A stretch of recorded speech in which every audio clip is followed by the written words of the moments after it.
So I wanna walk, boy.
Is my mic on? It's on. Welcome back. It's been a minute. My sinuses are just killing me at the moment. So last Saturday, we had UFC Fight Night, Las Vegas. We had Kevin Vallejos versus Josh Emmett. And man, that was such a good fight.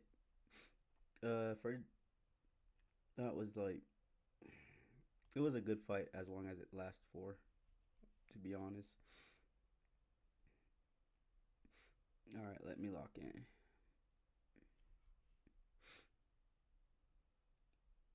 So yeah.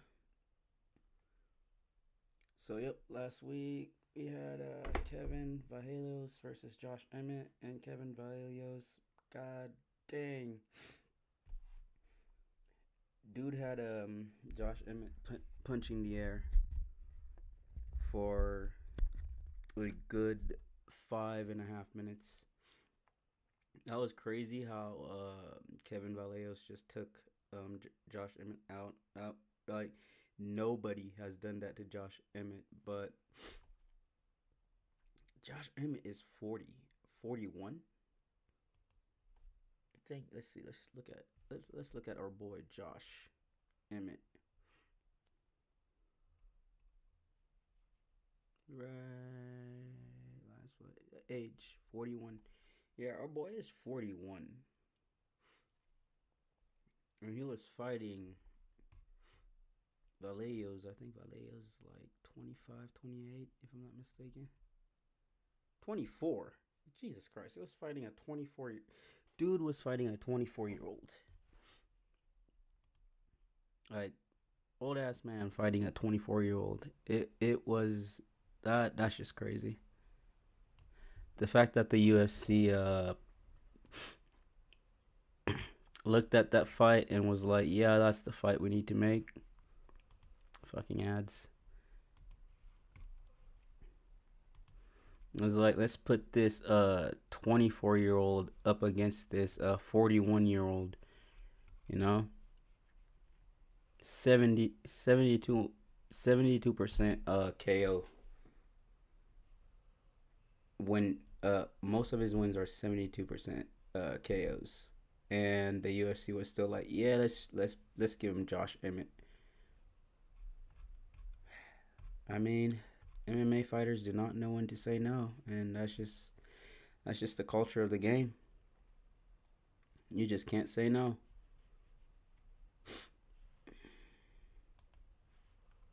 Back to the stream here.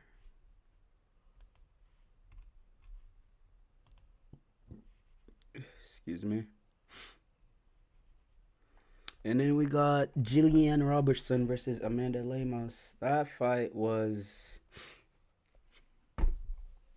How do I put it? That fight was a good fight.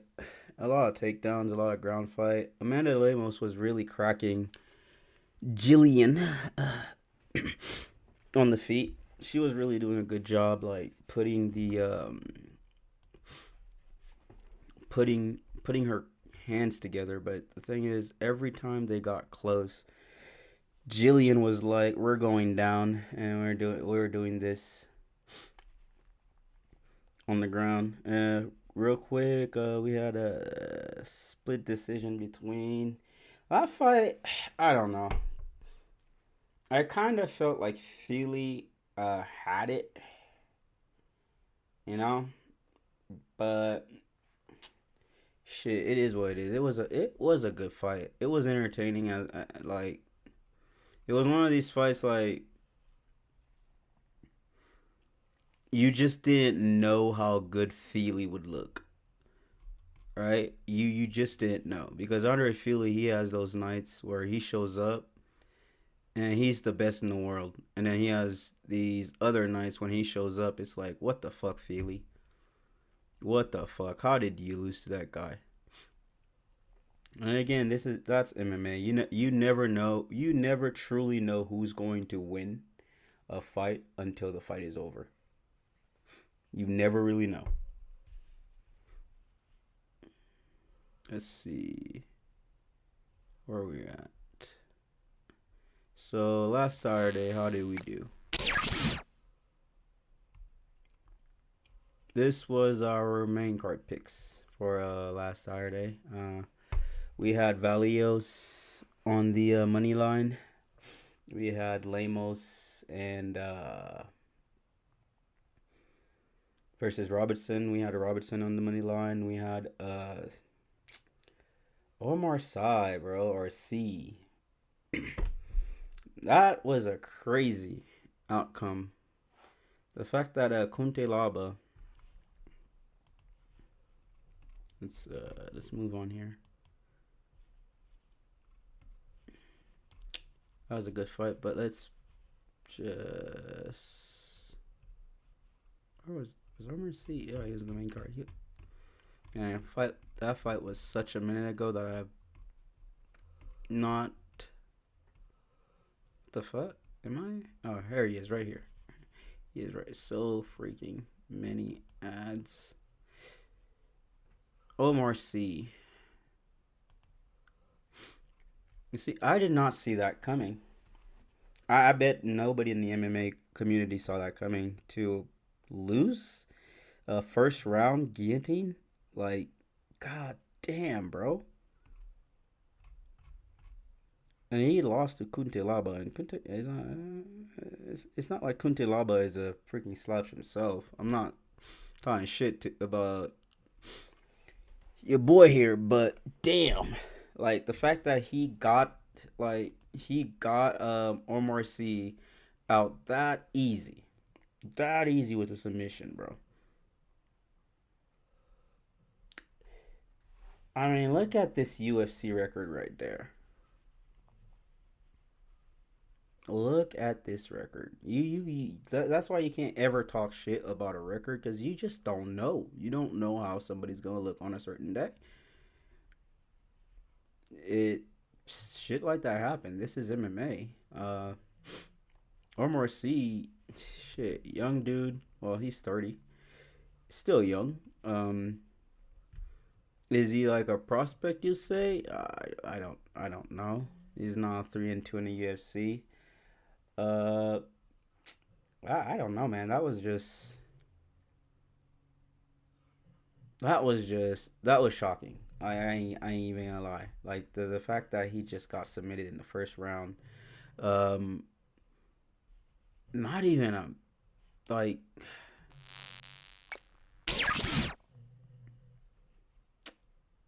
not the fact that like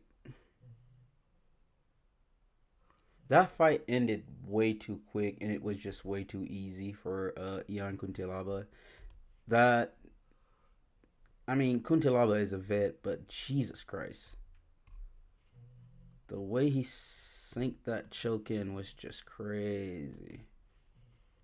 All right, moving on. I don't want to be staying here all freaking day. So today, later on today, around 3 o'clock, depending where you are in the globe, we got UFC London,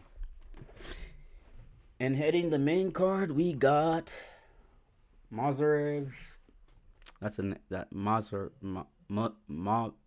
Wow. What up? Give me 5 seconds. Movsar Evloev versus Lerone Murphy for the main event. I'm basically just gonna be doing the main card. So somebody's O gots to go. And whose prediction? Who do you think? My God, like who has the hardest? Who has the hardest job in front of him right now? What like this is a classic. I'm going to control you guy versus a I'm going to counter you guy. Like we all know Evloev's strategy is going to be just pressure, chain wrestling, and control the time. I don't think Evloev is gonna really waste energy trying to go for a finish because he doesn't really need to, as long as he could basically do what Hamza did against DDP, which it's not gonna be a fun fight. Nobody want to see that shit, but it is what it is. Yeah, it shit. I mean that is the strategy for Evloev, and for Murphy's gonna have to. He's gonna have to stay disciplined with his punches. He's gonna have to defend takedown, and when it comes to the striking, he's just gonna have to make that striking exchange like technical striking, and make it technical.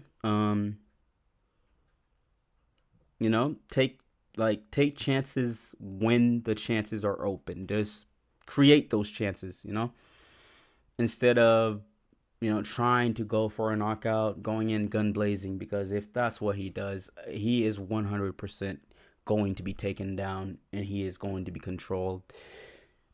So like I say, this it doesn't get as basic as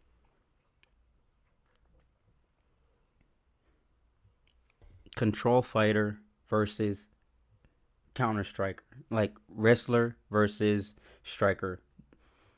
Like this is almost like stylistic wise, this is almost like Conor McGregor versus Khabib stylistic rights. Who's the better striker between Conor McGregor and Murphy? Y'all can argue over that yourselves. I'm not gonna do that. But yeah, so what we'll most likely see is Imavov. He'll keep shooting, and Murphy will be defending takedowns, and we'll have ourselves like a slow ass probably fight up against the cage most likely, and you know it was a fight where Imavov win rounds and Murphy survives but gives up control, and we'll probably have like a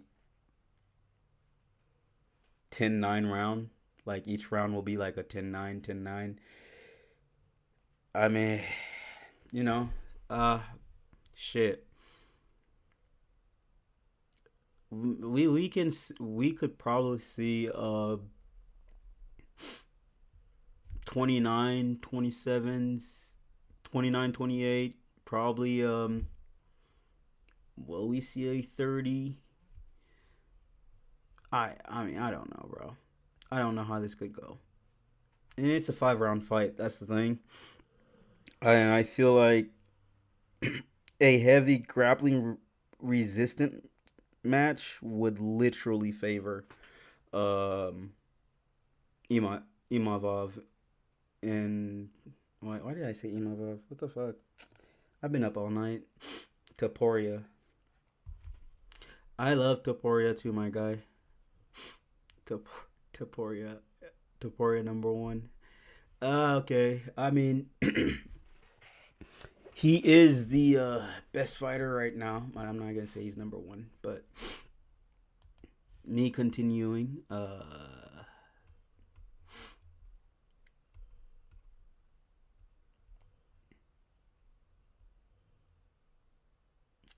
For the next fight, we got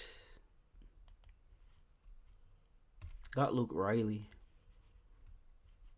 versus Michael Aswell Jr. And everybody's counting Michael Aswell Jr. out, and everybody says it's Luke Riley. And yeah, I feel like Luke Riley could get this out easy, clean, but I don't feel like this fight is going to be I don't feel like the kid is just gonna walk in there and get it. My god, these ads are so fucking annoying. Yeah, I don't feel like Luke Riley will just come in there and just knock out Michael Aswell. Man, my energy was high all night. I was up all night. I was hyped all night, and all of a sudden, I'm here. I just want to go to bed. Elliot Tuporia, number one. I don't disagree with you.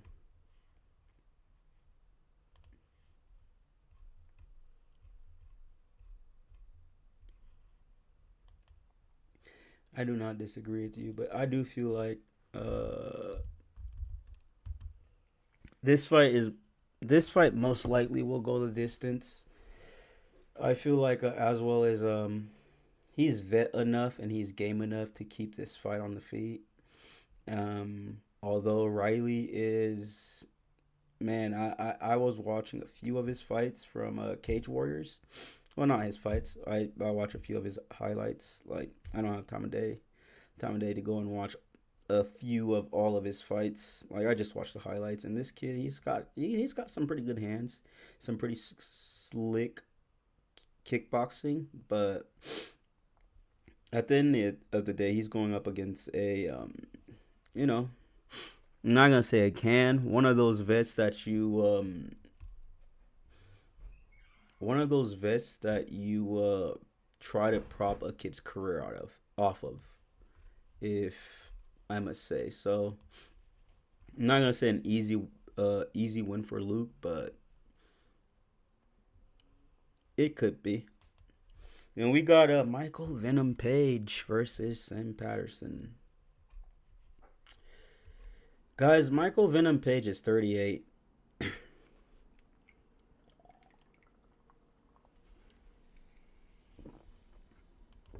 And I'm not saying that like to be like, oh yeah, he's 38. Yeah, he's 38. And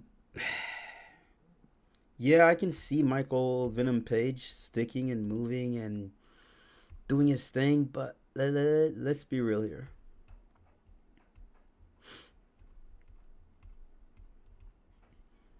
Michael Venom Page is 38. And I don't know. I don't see this fight as being an interesting fight, just because like Michael Venom Page has not produced a knockout really.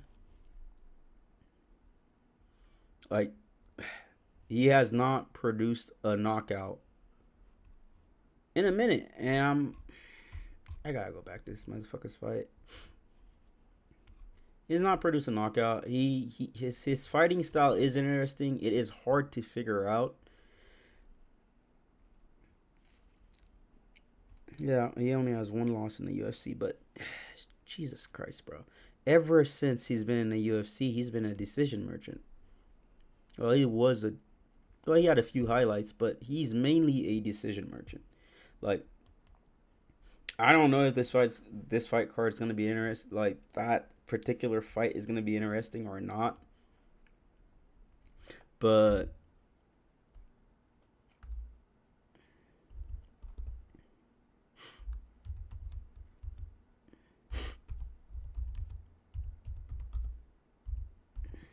hold up a second.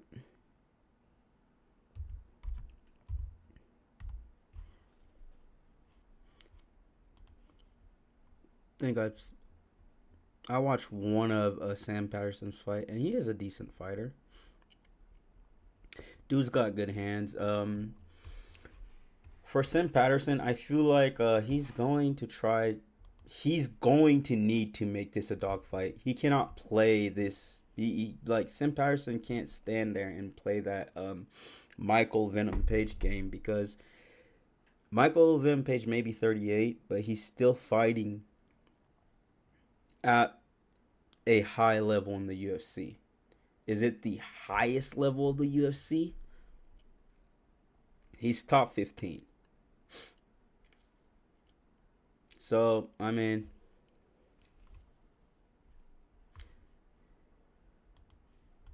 who wins? Like, this fight's like one of those fights that we already see how it's going to be either Michael Venom Page knocks him out, gets a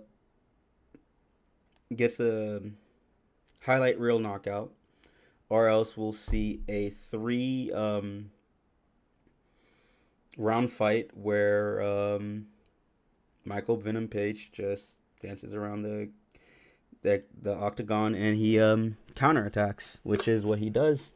So this fight is really up to Sam Patterson, which is maybe a crazy thing for me to say, that a fight is up to one fighter to make it a fight, but we all know how Michael Venom Page is going to fight, so it is literally up to Michael Venom Page to make this a fight. Like, I mean, my God. Oh, y'all, I need to go to sleep after this. But yeah, Sam Patterson is going to need to make the octagon really small for Michael Venom Page. He does. It's like not like do what what is it? Diego Lima? Who was that guy who knocked him the fuck out in Bellator? Sam Patterson is just gonna have to take that same stance in his fight.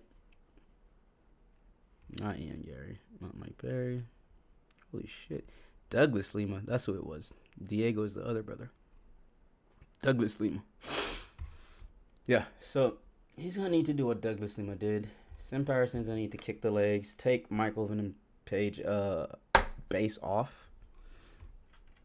Because if Michael Venom Page still has his legs, he's gonna have room to move. He's gonna have the ability to move, and avoid strikes and counterattack and make it a long, like a very long night for Sam Patterson.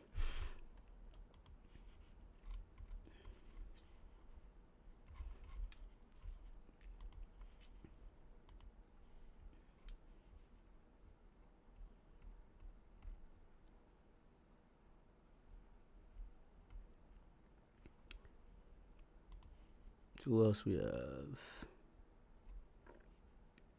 We got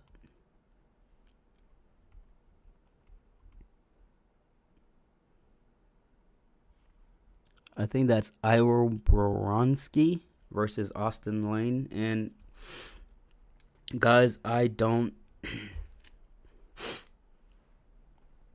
not even gonna be the one to tell you guys, like, this is not even a fair fight, to be honest, because I don't.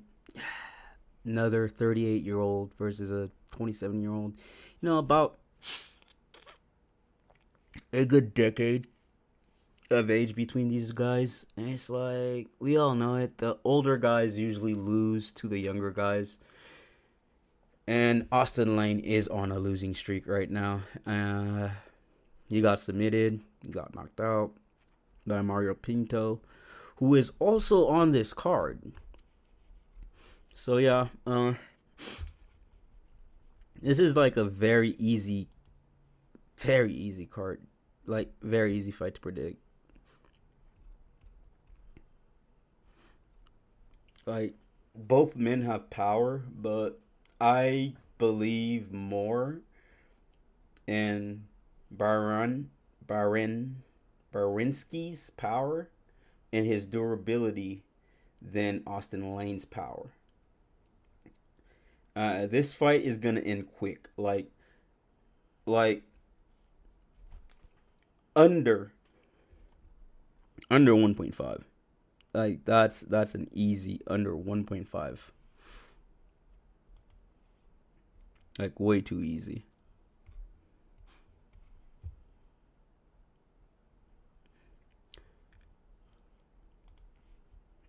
Way too easy. Let's move on.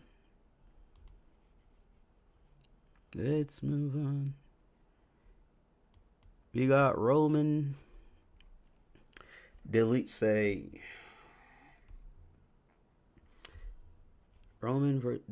versus Christian Leroy Duncan. CLD. The Georgian versus the Englishman. Honestly, I really, there isn't much that I really thought about this fight.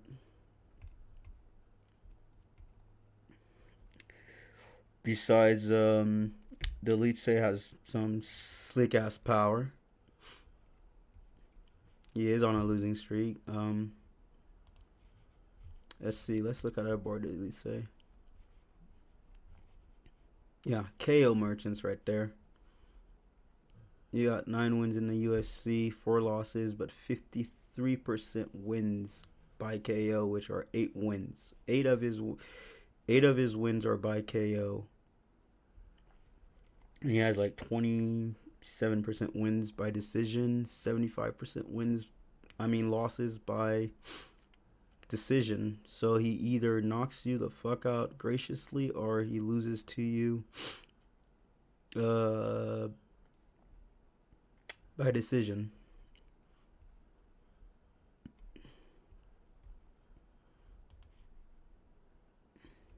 And we see Christian Leroy Duncan, CLD, 3-1 streak currently in MMA. 77. Wow. So this is gonna be another fight, which, don't blink, most likely it will end under 1.5. Or else, you can see here, this guy does not win by decision a lot. It is by knockout. So yeah, you can see this fight, How would I look at it? I can see Delitse being very chaotic in this fight and just go out there and throw bombs early on. Um, Go for the body head. Just a pressure chaotic type of fight. And on the opposite hand, you could see I could see Duncan being very technical with his strikes, not patient but technical with his strikes, and I don't know, bro. Like somebody's chin is gonna get touched. Like this fight has a very high upside of somebody getting knocked the fuck out. On the coin of that, remembering Francis Ngannou versus Derek Lewis, when two heavy hitters meet in the ring, sometimes motherfuckers get gun shy. It's hella easy to it's hella easy to knock somebody out, but when it's your turn, it's kind of different. Like nobody wants to get knocked out. Like when a heavy hitter is facing another heavy hitter, like they're not really gonna like both guys are not gonna choose to engage in just throwing hands. Like it's like Dan Severn and that very tall Japanese, the giant Japanese dude when they were like beating the shit out of each other in Pride. Like most MMA fighters don't fight like that. Like most heavyweights don't fight like that. They're not just gonna go out and like two heavyweights who know that they can knock each other out, like who are known for power. They're not just gonna go and throw. One's gonna try to throw early, and the other one is just gonna be technical, or else it's just gonna be a weird stalemate where you're gonna be like, "Holy shit, I'm gonna want to watch paint dry right now." But I see, I see this fight tipping the scales more for CLD, definitely. And if this fight goes over 2 rounds, I'll be surprised. I'll be hella surprised.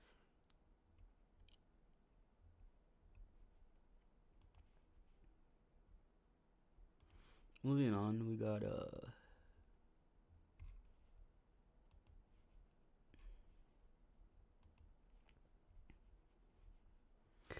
a Chris Campbell, not Chris Curtis. My bad. I am. Man, this guy looks like my homie, bro. I know he's not like my homie because I know like my homie. He's here. He's in town, but this homie looks like my homie, bro. Like dead ass looks like my homie. All right, back to the fight. We got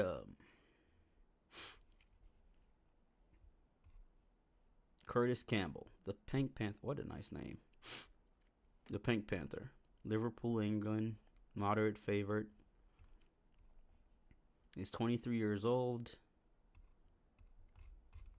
Let's see a little bit more about you, Mr. Campbell. Fighting out of Liverpool. 5 wins by KO. 63% of his wins by knockout. 1 win by submission. 13% of his wins. And 2 by decision. Making his UFC debut against Danny Silva. That is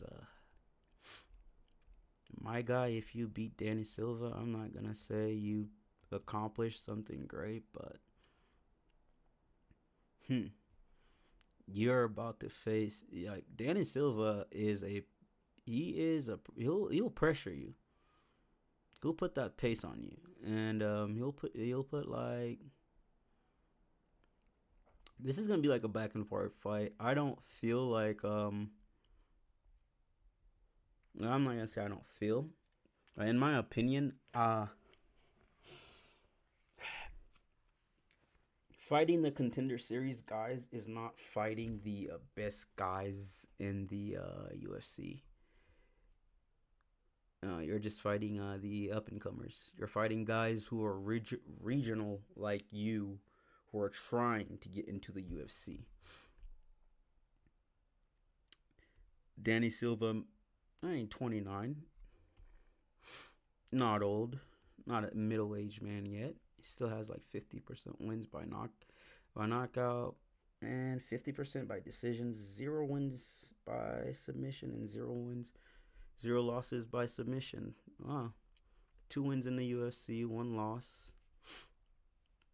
He lost to Kevin Vallejos, who just knocked out Josh Emmett last week.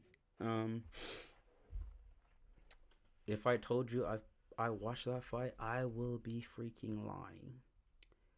But Kevin Vallejos, he beat Josh Emmett, who is,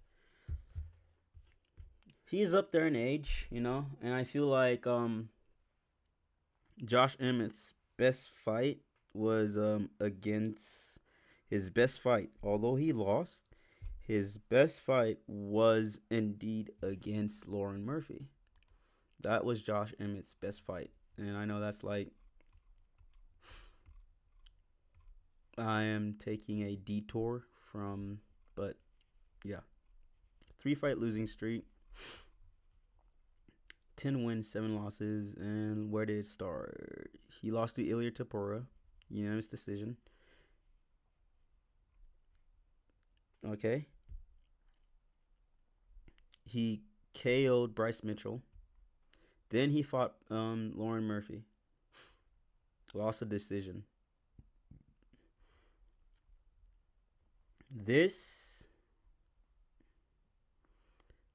version, okay, this 5-round version of Josh Emmett right there, this 5-round unanimous decision loss version of Josh Emmett was the best version of Josh Emmett. Like that was his final form. Like, you will never see him like a better fighter. Like, people are gonna be like, oh yeah, you can come back from certain things. Yeah, you can come back if you're young. Like at 41, I don't see at 41, I don't see why he would try. Like, there's not a title there. Like, I don't want to be that guy, but there's not a title there at 41. Like, three fight skid. Your last one was a knockout. That's like a 60-90 day suspension. You're gonna be on the shelf, and it's like, you're getting older. It's like, nah. It's just, not saying quit. It's just, now, Josh, it's time for fun fights. You know, you don't have to fight these young guys. You've given us your best years. You know, like, Dana, pay the man, give the man a bunch of money so he doesn't have to be fighting these young freaking killers no more. If he wants to fight, let him fight guys his age. Let him fight fun fights. You know, let him fight other older knockout artists. You know, don't be having our boy fighting these young killers. You know, they're gonna put the man in a coffin, Dana, and you're not gonna like that. That's gonna be on you. All right, getting back to where took a lot of little detours. Yeah, so Chris Campbell's looks like a solid dude. I'm not gonna say, but I don't think it's gonna be a walk in the park for him tomorrow. I can see why he's not a overly favorite. He's just a moderate favorite, but even with almost those 2-1 odds, I don't think it's going to be an easy fight for him. And Silva, he shows he can stick it and win a decision. So I can see him falling back to being a vet.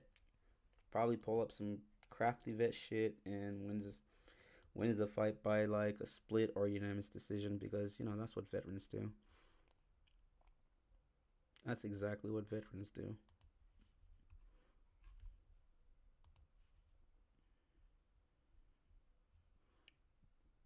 All right. Yep. That was the entire main card. I really do not want to go through the whole card. I am tired. So, what are my picks for this main event? Are my picks?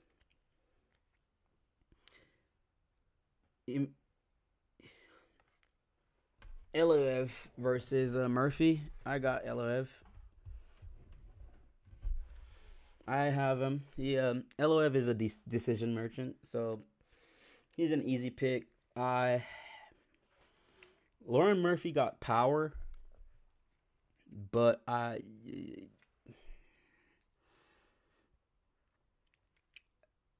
don't think he has, that type of power. He's not an eraser head type of guys. He's strong. He can knock you out. Shit. Don't get me wrong. He can knock almost anybody out in the division. It's just like he has to set up that knockout. He can't just throw something at you and knock you out. And I feel like the more he tries to chain his attacks, the more he tries to kickbox, the more he tries to pressure, he's gonna get taken down in the center. And since he's not gonna want to get taken down in the center, he's gonna want to fight countering. Well, if he fights just countering, it ends up to the problem where Lerone Murphy's gonna be constantly backing up. He's gonna probably find his back up against the cage, and the same thing that happened to Aljo when Evloev fought Aljo. He just kept taking Aljo down. Aljo is a wrestler. He's an actual wrestler, and he still couldn't stop the takedowns. And I feel like Lerone Murphy is going to run into that same problem, and his O is gonna go. Riley versus Aswell. As much as I Oswell is a vet, and Riley, he's young. I feel like he's in the come up in his career. Like, I feel like he has the hype behind him. So,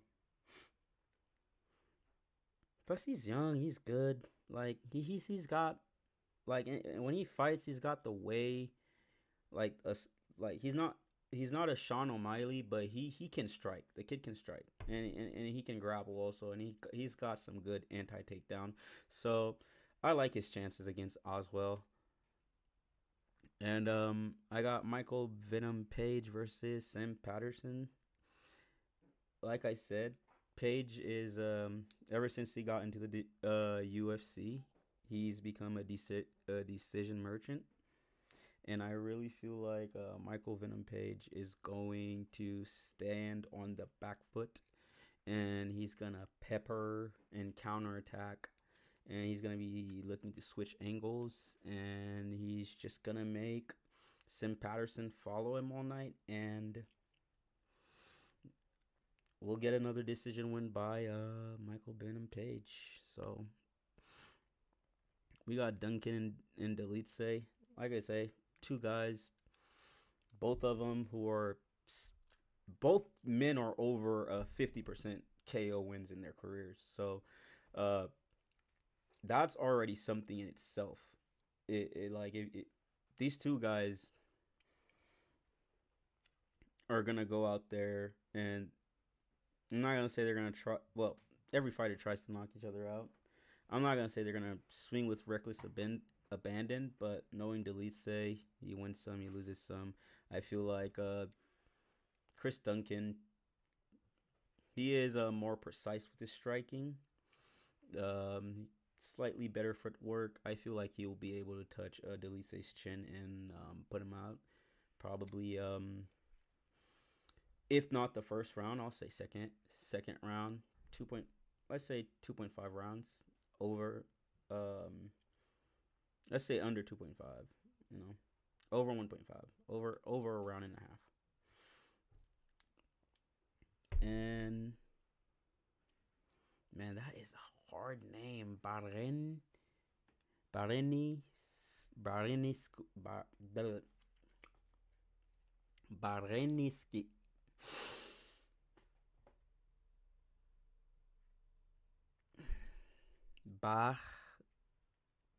Baraniski versus Lane. I got Baraniski winning. I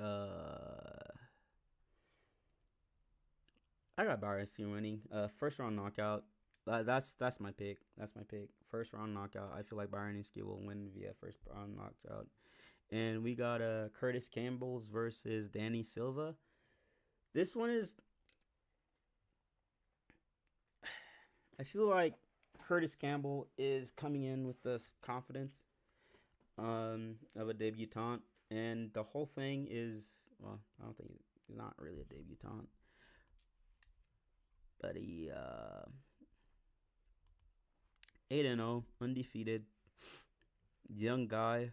I feel like he has way more to prove than yeah, and he is making his debut. I was correct. He's making his debut. I feel like he has way more to prove than Danny Silva is, and I'm not gonna say he like this is it's the UFC. Your very first fight in the UFC, and you're at home in the UFC. You got a lot to prove, and I feel like that could make the younger fighter make a few mistakes, and I feel like Danny Silva will capitalize on those mistakes, and I don't say he's gonna knock him out. I'm pretty sure he'll probably fight him to a decision. If a knockout comes, it will be Curtis Campbell. I don't think it will be Danny Silva. If a knockout comes, it will most likely be Curtis Campbell early in the round. Early, but like I said, MMA is MMA. We don't know what happens in MMA. We don't control MMA math.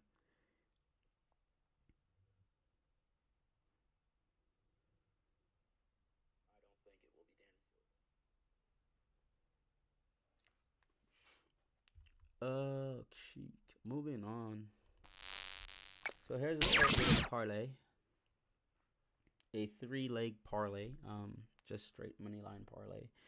I came up with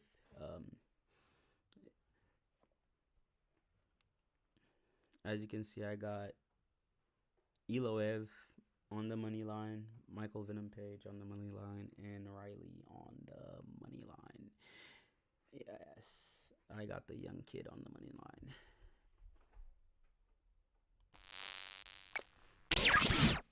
Let's go to round props. All right. Here are the round props for tonight's fight. All right, we got Evloev versus Murphy. The fight starts round 3. The fight will start the third round. All right, and it will be over 2.5 rounds. And for Riley versus Ashwell, we got the fight starts round 2, over 1.5 round. It starts round 2. Will it go to round 3? We don't know. God, I am so tired.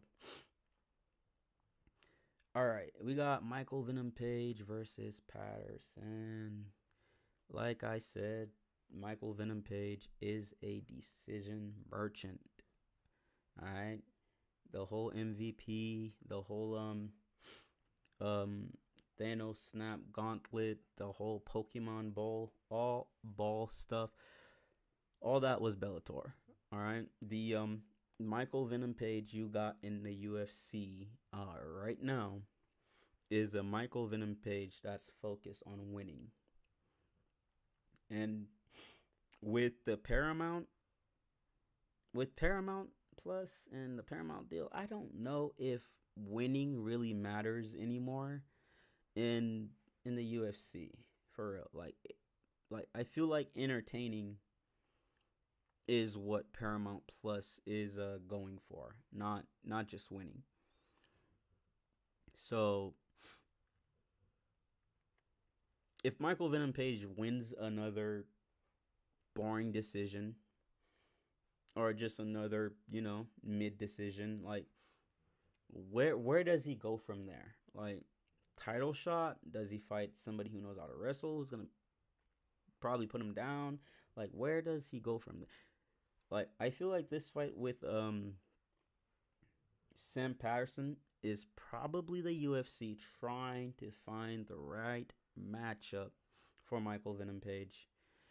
Just to get this guy, his stock is high, but is his stock really staying high though in the UFC right now? Like, are we feeling Michael Venom Page right now in the UFC? Like, when we hear that, hey, Michael Venom Page is coming to town to fight, are we getting hyped? I don't know.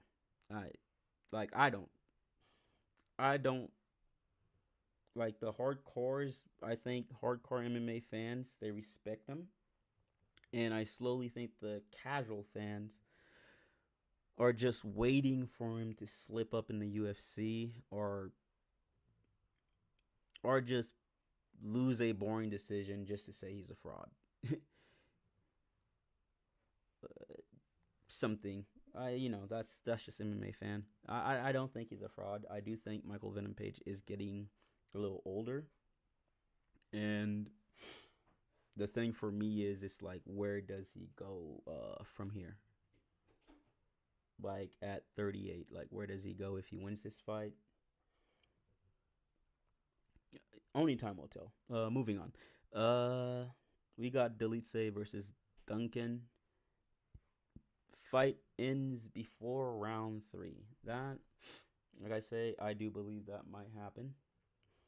There's a high probability, there's a high chance that Delitse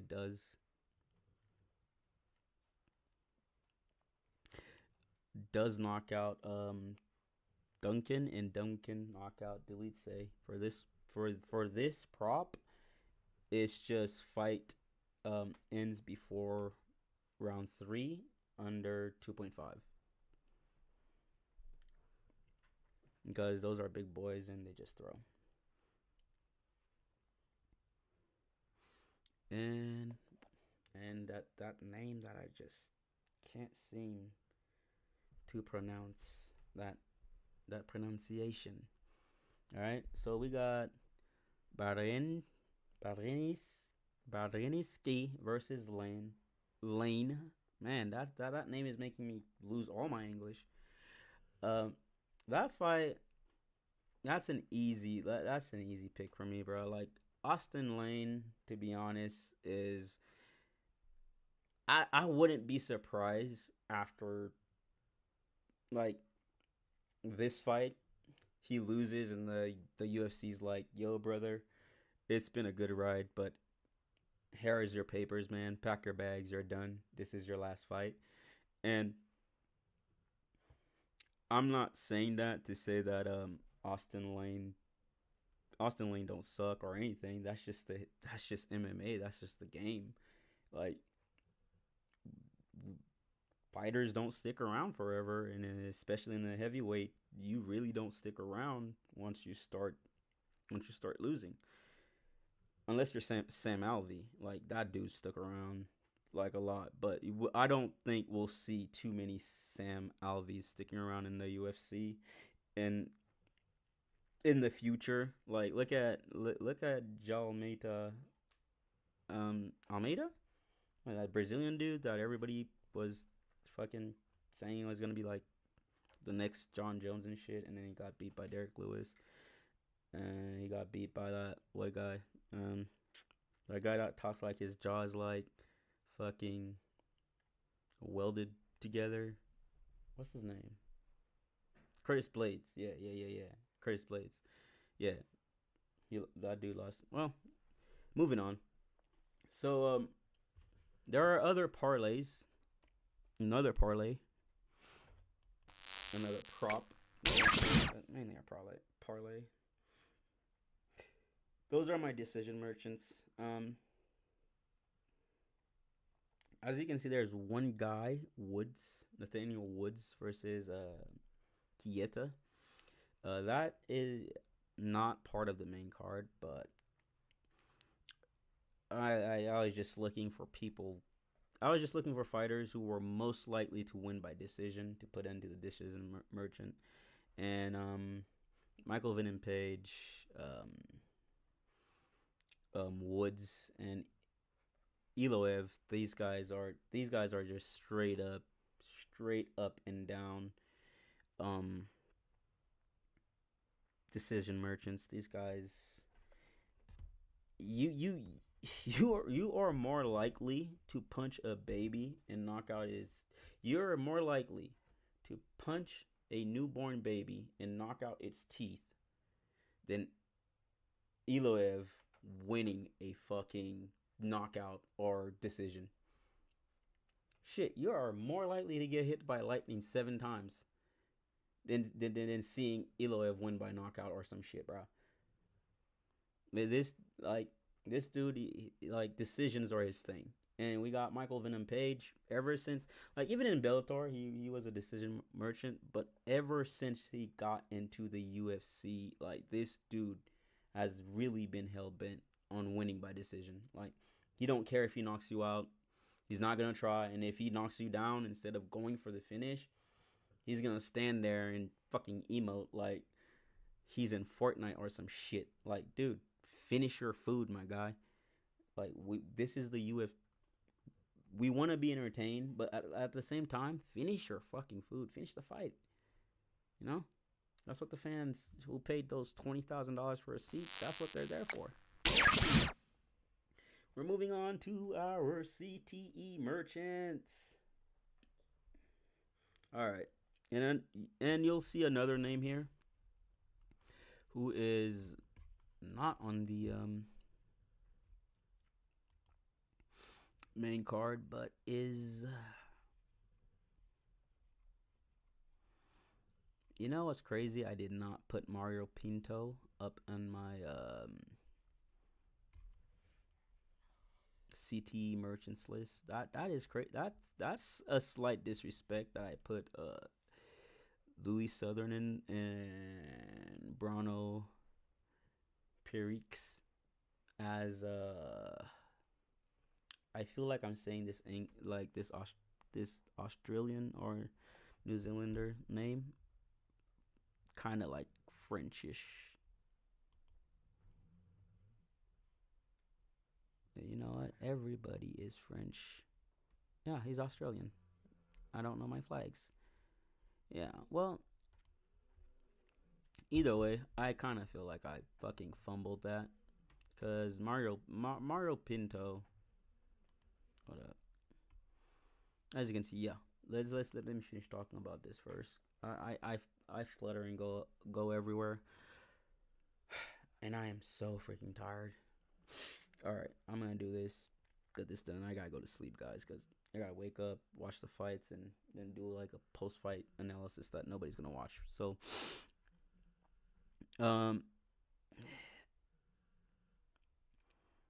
this fight. Let's go back to our live seat.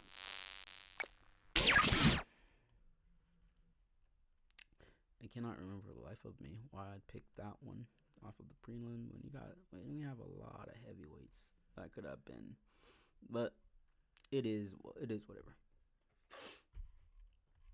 I think it's because these boys shared a high value of knockouts. Yeah, 80%. Both men share about 80%, so I felt like this fight would be one of those CTE fights where. And that's the thing. Prelim guys, both men are 80% knockout rates. That's what it was. Here's my thing about the UFC also, especially UFC heavyweight.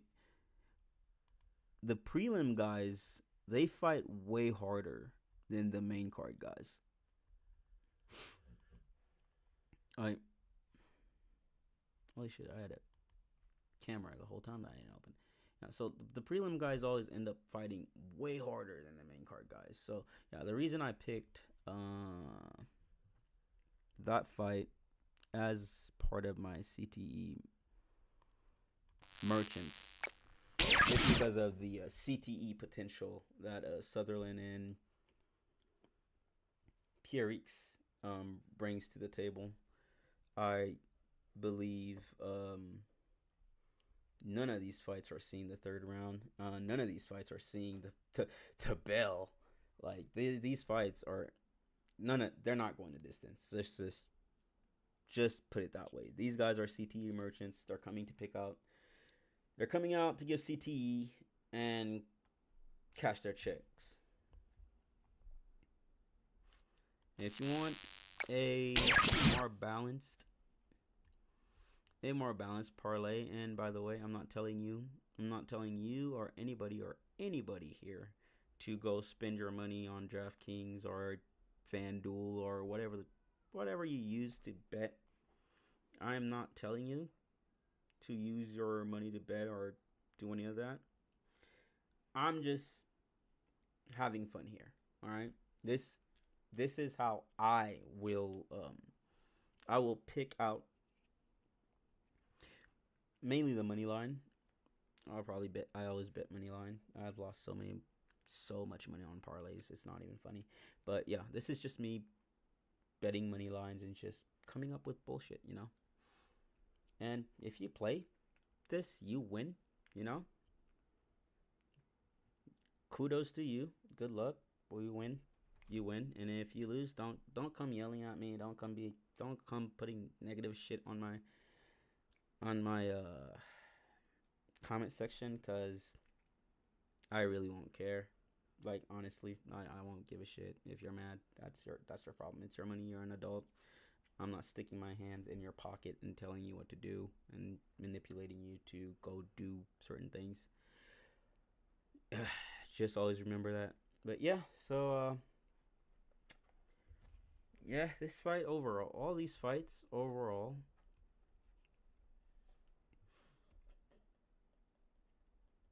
are just gonna be it's just gonna be a hell of a card. It's London. These fucking the British.